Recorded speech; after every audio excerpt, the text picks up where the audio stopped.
Oke, Assalamualaikum warahmatullahi wabarakatuh. Waalaikumsalam warahmatullahi wabarakatuh. Oke, jadi hari ini kita akan melanjutkan materi kita kemarin tentang teks debat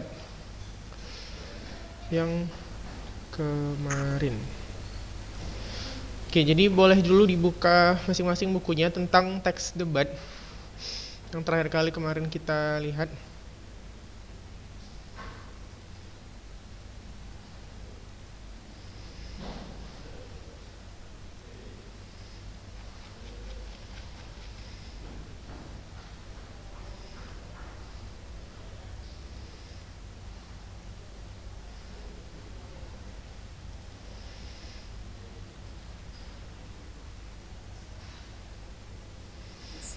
Atau kita lihat video dulu ya, untuk mengingatkan kembali tentang. Assalamualaikum warahmatullahi wabarakatuh. Berjumpa lagi dengan saya Emanul Fikri di channel Belajar Prestasi. Di pertemuan kali ini Suaranya terdengar nggak? Suara videonya? kita akan Terdengar saat Oke. mempelajari materi debat pelajaran Bahasa Indonesia kelas 10 SMA. Untuk lebih jelasnya, simak terus video ini dari awal sampai akhir.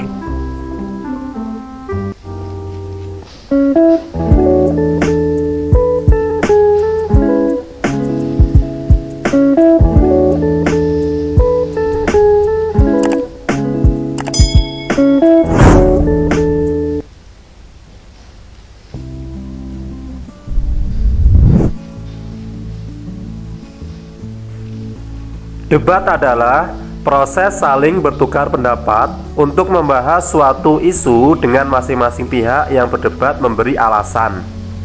Apabila perlu, ditambah dengan informasi, bukti, dan data untuk mempertahankan pendapat masing-masing.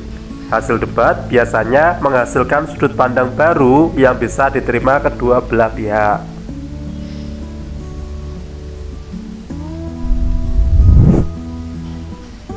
Unsur-unsur debat. Yang pertama, mosi.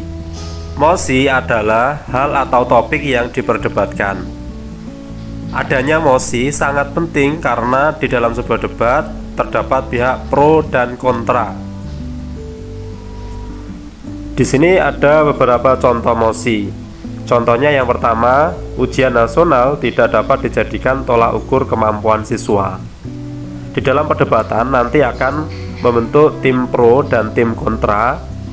Tim pro akan setuju dengan pendapat ini dan akan memberikan sebuah alasan yang mendukung dengan mosi. Begitupun sebaliknya, dengan tim kontra akan menolak mosi ini dengan memberikan alasan-alasan yang menolak tentang mosi tersebut. Contoh mosi yang kedua, perkembangan teknologi berdampak buruk terhadap kehidupan sosial remaja. Ini nanti sama, ada tim pro setuju dan kontra yang tidak setuju atau menolak. Yang ketiga, banyak tayangan televisi yang merusak moral bangsa. Contoh mosi yang keempat, seluruh mata pelajaran SMA di Indonesia harus menggunakan bahasa Inggris. Dan yang kelima, penggunaan bahasa asing menunjukkan rasa nasionalisme yang makin berkurang.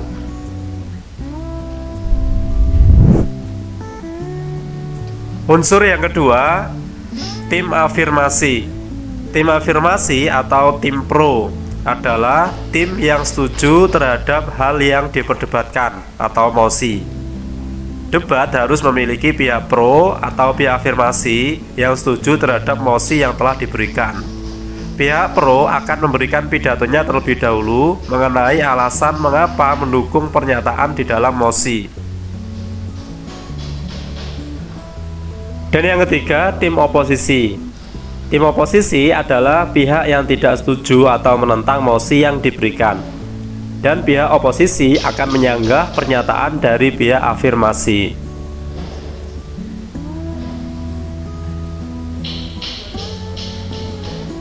Dan unsur yang keempat, tim netral.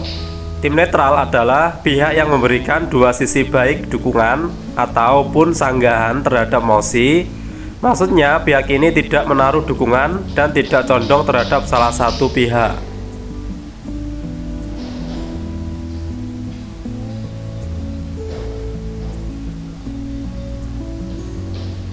Dan unsur yang kelima, moderator. Moderator adalah orang yang memimpin dan membantu jalannya perdebatan. Dalam debat harus ada moderator yang bertugas memimpin dan mengatur jalannya debat. Tata tertib debat memperkenalkan masing-masing pihak dan menyampaikan mosi akan dilakukan oleh moderator.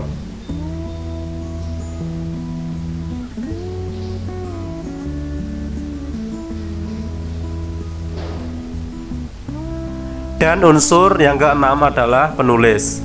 Penulis atau notulen adalah orang yang menulis kesimpulan suatu debat. Notulen bertugas mencatat hal-hal terkait debat yang sedang berlangsung. Misalnya, mosi debat, pernyataan moderator, penyampaian masing-masing tim atau pihak, dan hasil keputusan akhir.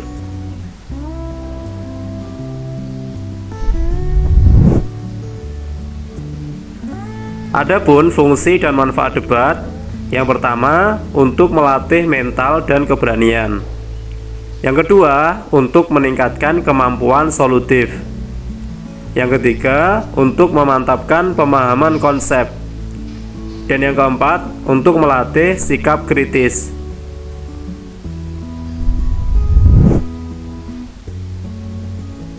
Tujuan debat, yang pertama melatih keberanian mengemukakan pendapat. Yang kedua, melatih mematahkan pendapat lawan. Yang ketiga, meningkatkan kemampuan merespon suatu masalah. Yang keempat, memantapkan pemahaman konsep seseorang terhadap materi atau pelajaran yang telah diberikan. Yang kelima, melatih seseorang untuk bersikap kritis terhadap semua teori yang sudah diberikan.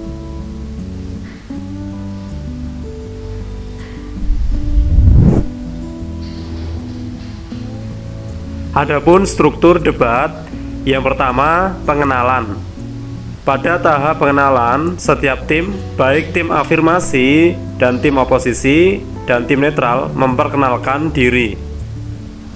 Yang kedua, penyampaian argumentasi.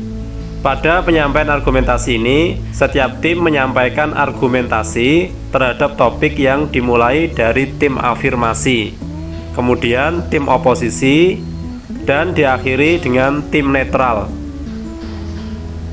Dan yang ketiga, debat. Pada debat, setiap tim mengomentari setiap argumen dari tim lain. Dan yang keempat, simpulan. Pada simpulan, setiap tim memberikan ungkapan penutup terhadap pernyataan topik sesuai dengan posisinya. Dan yang kelima, keputusan. Keputusan debat diambil dari hasil voting, resolusi, dan sebagainya.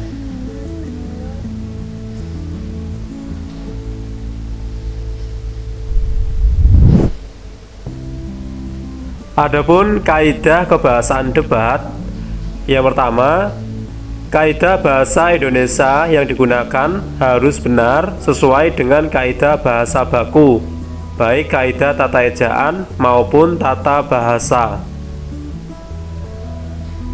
Yang kedua, ide yang diungkapkan harus benar sesuai dengan fakta dan dapat diterima akal sehat atau logis, tepat, padat, hanya memiliki satu makna, langsung menuju sasaran, runtut, dan sistematis.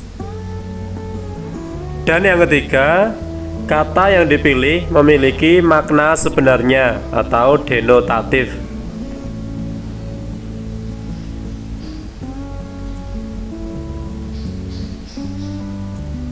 Tata cara debat yang pertama, memahami dan menjalankan peraturan debat yang telah disepakati peserta dan anggota debat.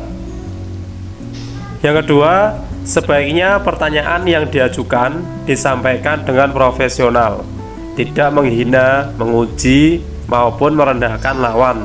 Pertanyaan juga tidak boleh menyerang lawan secara pribadi, tapi fokus ke permasalahan yang sedang dibahas.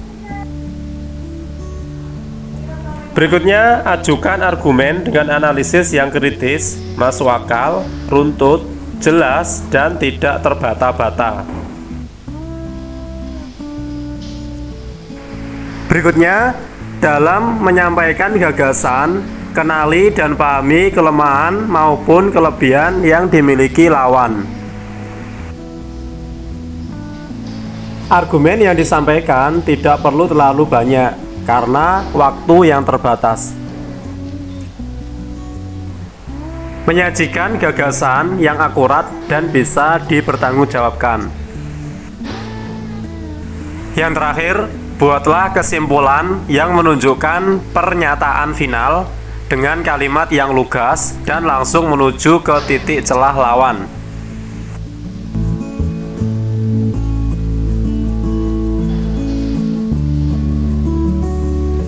Nah, itu tadi materi debat Bahasa Indonesia kelas 10 SMA. Jika ada pertanyaan, bisa ditanyakan di kolom komentar. Dan mohon dukungan like, komen, share, dan subscribe di channel ini agar kami semangat untuk membuat konten berikutnya. Saya akhiri. Wassalamualaikum warahmatullahi wabarakatuh.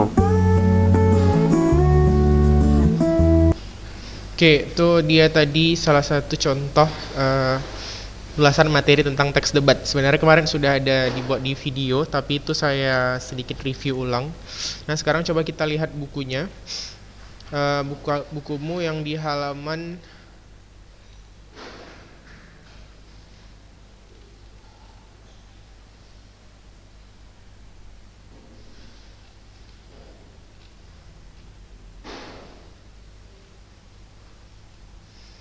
(179).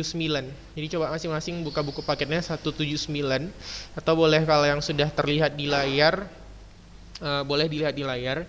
Nah, jadi kalau kita perhatikan dari debat udah tahu ya, kemarin adalah teks yang tujuannya itu untuk saling beradu argumen untuk mencapai satu argumen yang paling representatif untuk digunakan sebagai alat untuk mengukuhkan atau memperdalam suatu batasan definisi.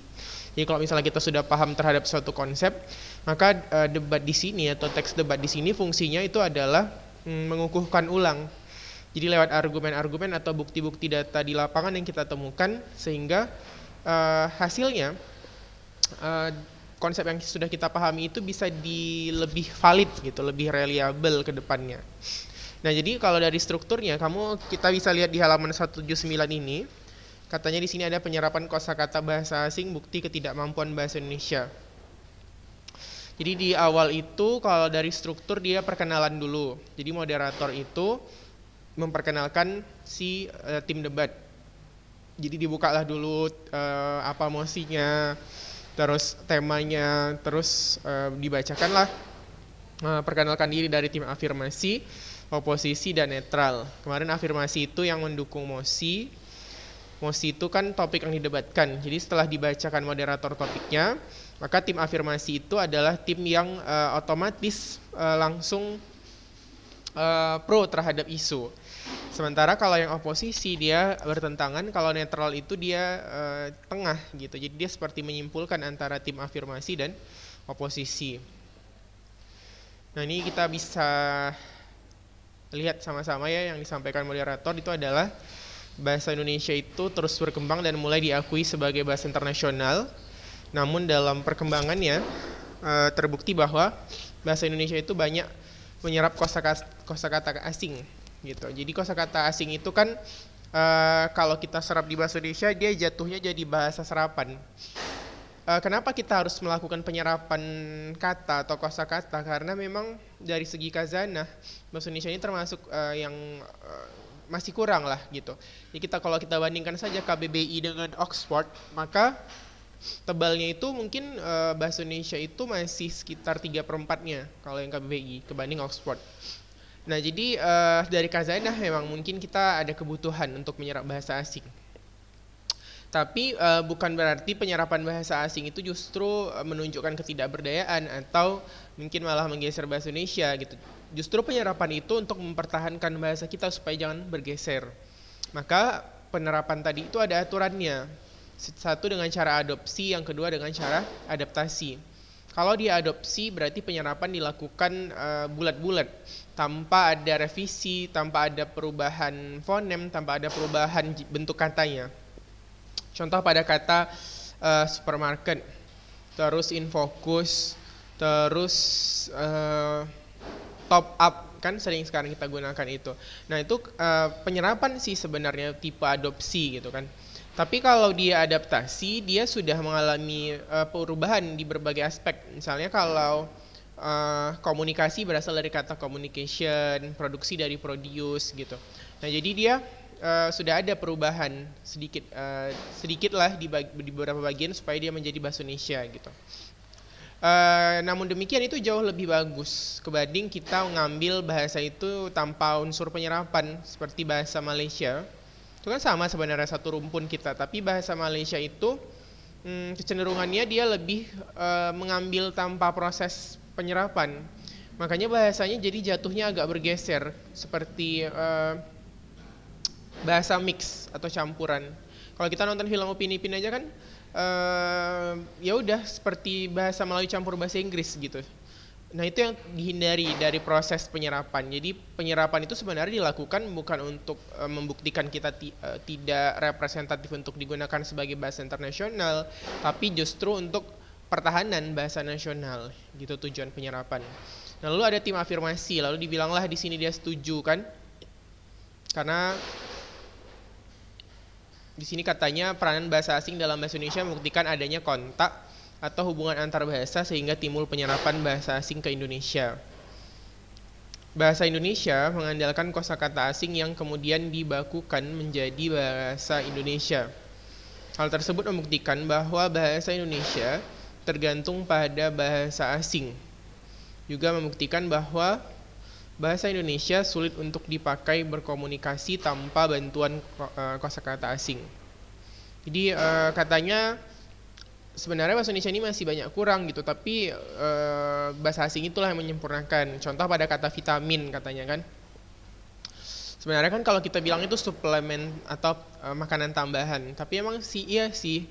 Kenapa mereka bisa menyajikan suatu konsep yang lebih jelas gitu? Karena memang dari berbagai aspek hal itu duluan mereka temukan gitu. Misalnya seperti kata vitamin, terus istilah-istilah dalam dunia teknologi, misalnya seperti software, hardware, online. Nah, kenapa? Karena ya memang mereka duluan yang menggagas itu gitu. Dan mereka yang duluan mengembangkan istilah-istilahnya gitu. Salah satunya jalan supaya kita lebih dari mereka ya kita harus buat hal yang sama gitu. Misalnya dalam pengembangan dunia pertambangan, banyak tuh yang diambil dari bahasa Arab. Karena Arab memang mengembangkan dunia pertambangan. Jepang, Korea biasanya di bidang teknologi, dalam sistem marketing perdagangan Cina gitu. Jadi kenapa bahasa mereka jauh lebih kaya? Karena banyak kerangka berpikir atau konsep-konsep baru yang sebenarnya mereka duluan yang temukan. Ada nggak padanannya di bahasa Indonesia? Sebenarnya ada, tapi mungkin tidak sebagus konsep yang mereka lahirkan karena mereka penemu aslinya gitu. Jadi kalau memang kita mau menyaingi dari segi kekayaan khazanah bahasa atau kosakata, nggak ada jalan lain ya, kita harus juga maju di bidang teknologi, terus kedokteran mungkin, di bidang sosial, sains, budaya gitu. Karena apa? Dengan majunya kita di berbagai aspek itu akan melahirkan berbagai konsep. Konsep itulah yang menciptakan kata-kata baru dalam khazanah bahasa. Karena kan perkembangan bahasa ini sejalan dengan perkembangan manusianya gitu.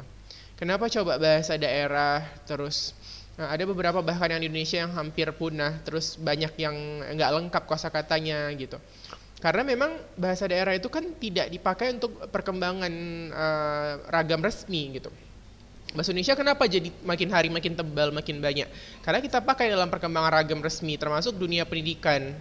Jadi setiap ada konsep baru kita bahasakan dengan pola yang baru, kita buat lagi konsep yang baru, kata yang baru, terus seperti itu akhirnya. Jadi lebih kaya gitu. Gitu kurang lebih. Jadi kalau dibilang kenapa sih bahasa asing bisa lebih kaya gitu, apakah memang bahasa Indonesia itu tidak berdaya atau lemah? Ya sebenarnya bukan gitu, tapi yang nggak berdaya atau lemah itu bukan bahasanya, tapi manusianya yang sejauh ini masih kalah cepat gitu dalam menghasilkan konsep-konsep baru di berbagai bidang pengetahuan gitu ya. Nah untuk tim oposisi di sini dia bilang nggak juga kok katanya, yang penting kita balance gitu. Misalnya pada kata snack, kita lebih sering dengar di kalangan masyarakat dalam bahasa Indonesia berarti makan ringan. Jadi katanya masuknya kosakata asing itu hanya sebagai variasi dari sebagian kalangan. Banyak bahasa Indonesia mampu untuk berinteraksi dengan antar bahasa karena memiliki banyak variasi kosakata. Kosakata bahasa asing hanya digunakan dimengerti bagi kalangan tertentu saja, namun bahasa Indonesia dimengerti dan hampir digunakan di semua kalangan. Jadi dia menunjukkan ternyata enggak kok, bukan kita nggak berdaya, buktinya semua kalangan bisa-bisa aja gitu. Tapi justru bahasa asing yang hanya beberapa kalangan yang bisa menggunakan itu gitu. Itu kata tim oposisi. Baru yang netral bilang berpendapat bahwa kemampuan bahasa Indonesia interaksi antar bahasa dapat diwujudkan jika porsi penggunaan bahasa Indonesia seimbang dengan kosakata asing. Jadi apabila seorang menggunakan bahasa asing yang telah dibakukan seperti kata atom, vitamin, unit tertentu, ini bukan merupakan masalah karena bahasa asing sudah menjadi padanan dalam bahasa Indonesia. Akan tetapi apabila penggunaan bahasa Indonesia menggunakan bahasa asing yang belum dibakukan, ya ini yang menjadi ancaman. Jadi katanya sebenarnya nggak apa-apa sih menyerap bahasa asing, sah-sah saja. Yang penting aturan penyerapannya yang harus diperhatikan gitu. Jadi harus jelas aturan penyerapannya itu bagaimana gitu. Jangan penggunaan bahasa asing dicampur dengan bahasa Indonesia gitu. Nah, kalau kita lihat dari segi waktu sih sebenarnya ini bisa terlihat di tabel. Jadi kan tadi dia ada perkenalan, terus penyampaian mosi, terus penyampaian tim afirmasi, oposisi, debat, baru simpulan gitu ya. Tak jarang debat itu berakhir dengan ya masing-masing pihak tetap ada pendiriannya karena memang tujuan debat bukan seperti negosiasi. Kalau negosiasi kan tujuan kita mencapai kesepakatan, kalau debat tidak gitu. Jadi memang biasa kalau akhir-akhirnya memang debat itu tetap pada pendirian masing-masing. Nah, di halaman 185 kamu bisa lihat di situ ada beberapa contoh penggalan. Ini salah satu KD yang harus kamu capai sebenarnya karena dari sebuah penggalan kamu diminta untuk menentukan mosi. Gitu. Boleh ya masing-masing silahkan dibaca. Mulai dari 1, 2, 3, 4, 5 ini. Ntar saya tanya nih. Coba nomor 1 dulu kita coba ya. Menurut saya, tawuran antar pelajar tidak terjadi karena karakter anak-anak cenderung brutal. Lebih dari itu, tawuran terjadi karena anak-anak mendapat teladan yang kurang baik dari pemimpin bangsa yang sibuk saling berebut kekuasaan, saling menghujat. Televisi dan internet pun lebih bebas menyajikan berbagai aksi brutal yang membuat anak-anak tergoda untuk meniru. Coba inti dari paragraf ini apa?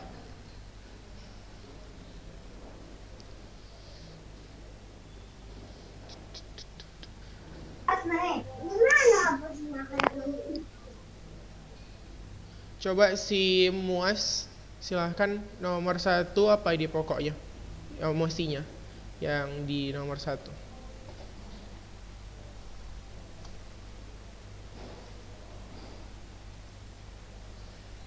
Silakan hidupkan mikrofonnya. Kalau mikrofon kamu tidak bisa hidup, kamu boleh ketik di komen chatting buat ke saya. Nanti saya bacakan untuk semua gitu.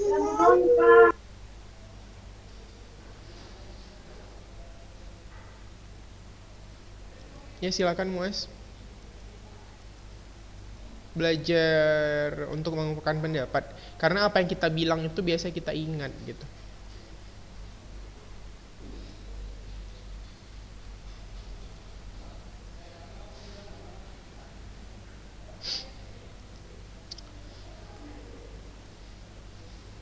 Oke, Muasnya izin sebentar, coba yang lain.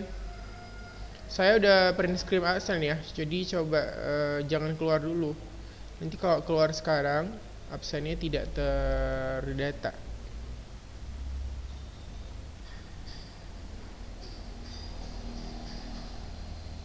Ya, silakan coba dibaca yang 1. Kira-kira apa yang menjadi intinya? Tawuran terjadi karena anak-anak mendapat teladan yang kurang baik dari para pemimpin bangsa yang sibuk saling berebut kekuasaan dan saling menghujat. Oke, good. Terima kasih Sina. Iya, Ustaz. 10 poin oke untuk Sina. Nah, jadi itu cara ngambil mosi. Jadi memang kalau di buku juga kalian bisa baca bahwasanya kalian itu diminta untuk ngambil mosi. Jadi nanti mungkin di soal-soal AKM atau nanti ketika kalian ujian ada nanti beberapa penggalan yang kalian diminta untuk mengambil mosinya bagaimana gitu. Jadi mosi itu sebenarnya inti dari topiknya. Kira-kira intinya yang bisa didebatkan secara kontroversial, bukan bentuknya itu masih mentah, tidak berupa simpulan yang sudah baku gitu. Kalau dia sudah simpulan itu namanya bukan mosi lagi gitu. Jadi kurang lebih seperti itu. Bentar ya.